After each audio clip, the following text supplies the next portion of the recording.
couple more words here that give you clues. Anybody want to guess what they are besides what you've mentioned?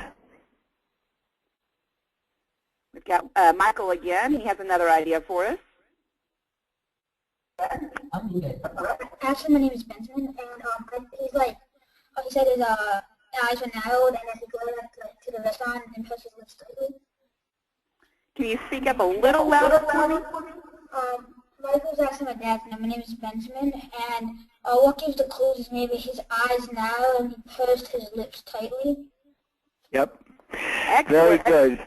Very good. I see, you know, she said suddenly she couldn't move anymore, and now you know why, because he had his feet planted. You know, he's not going anywhere. His arms are crossed. His eyes are narrowed. He is glaring. These are all clues. And he pursed his lips tightly, which means put them together very very tight, as if you were angry. So very good. So there are quite a few clues in that sentence at all included. So let's keep going a little more. So Juan said, "I'm not eating there," he growled. "Why not?" Marilee demanded. "The last time I ate there, I found a bug in my food." "Gross," she replied, jumping back slightly before looking at the door again. "Maybe we should find a new place to eat." More clues? Or were any of your ideas right? Let's see, Michael. My name is actually Benjamin. I'm sorry, Benjamin, the name that's on the screen must be your parent. And probably the clue is like gross. He said maybe we should find a new place to eat. True, what he said, that's right. How about his tone of voice? There's one clue to his tone of voice in there. Do you see that, which word that is? Raise your hand if you see a hint about tone of voice. Oh, it looks like Benjamin got it up quick again. Benjamin. That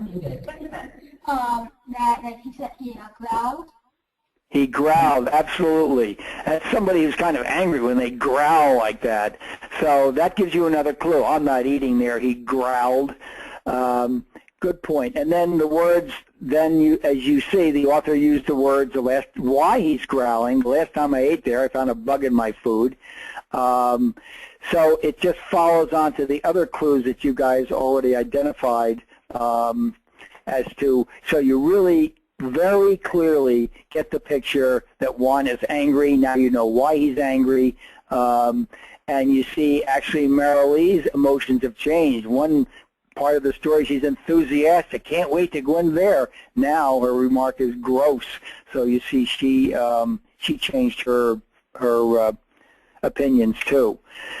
So I think you guys are really catching on to this and catching on to the whole technique here and how and when to use it.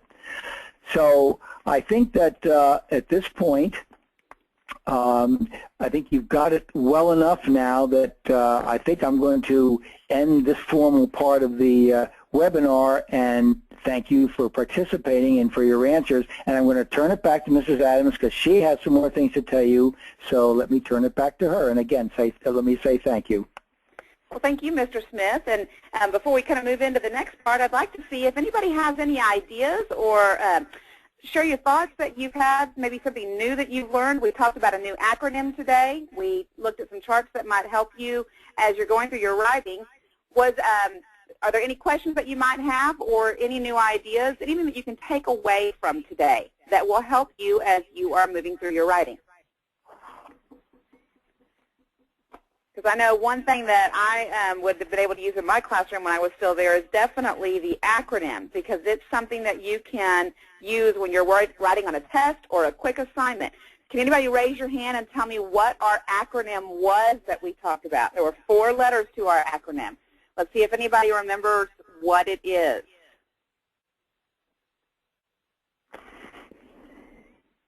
Oh, I think maybe Benjamin has it. What do you think, Benjamin? It was salt. Good job. It was salt. Remember, we're kind of seasoning up the way our writing is, and then we're seasoning it up with some salt. And there were 4 parts to salt, S-A-L-T. If you can raise your hand and tell me what one of those letters was. You can pick any of them with the S, the A, the L, or the T. Okay, our first one. Ashik? T stands for think. Excellent. Yes. Good job. T stood for think. Jonathan? S for says. S stands for says. Excellent job. Benjamin? Doesn't A stand for and? A stands for acts. Good job. So we have says, acts, and thanks. Does anybody remember what the L stands for? Think about what else you might be describing. Jonathan? Look. Look. Yep. Good job. So you can remember when you're doing that writing and you're having to remember quickly that you don't just want to say your character is mad. You want to spice it up a little. You want to season it up, and you want to talk about what they say, how they act, what they look like, and maybe what they're thinking. You want to talk about the salt of your character. You guys did an excellent job today. And we're so excited that you did join us. As you know, this is a 4-part session, and Mr. Smith and I are going to continue on in the next few weeks.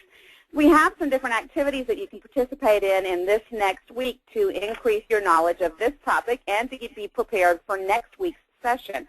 The first one is QuillPad. This is another program that Lumos has, and this will be a public blog. This is a chance for you to create a student-driven blog where you can share your ideas on different topics.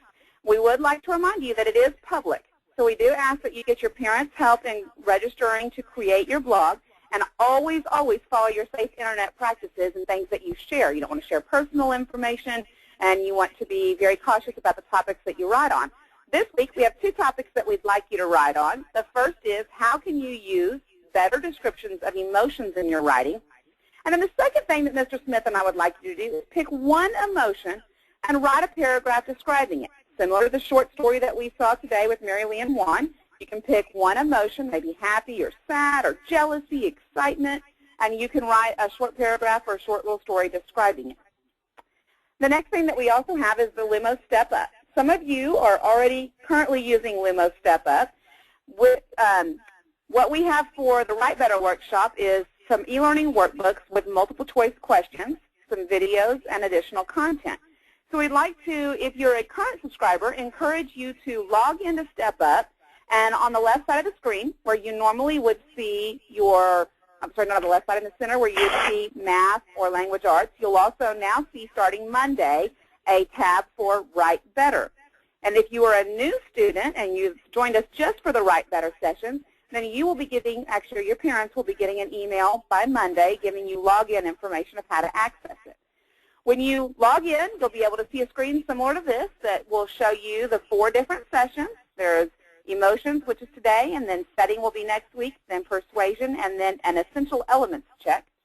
But you'll also see in a table of contents some additional ideas as well that you can use to expand. Once you click on a particular session, you'll see a session summary, which will be for this first session on emotions. Then you'll also see a link for a video. Right now there's no link because we're taping today's session actually, and it will be live for those who missed it live. They'll be able to watch the video. And then I also put a reminder of the homework, those 2 questions that we want you to address on your QuillPad account. So again, we'd like to thank you for joining us today. We'd like to remind you of our session next Saturday at 5 p.m. Eastern on November the 23rd. And if you have any other questions, now would be the time to raise your hand and ask them. This has been a great session for us today, and we're so glad you were here with us. And I'm not seeing any other questions come through. I'd like to thank Mr. Smith again for being our presenter. He's done a great job with this book and a great job getting the information to you. And I hope that each of you have a fantastic Saturday. We look forward to seeing you again next weekend. And we'd like to thank you for your participation today. Have a good day.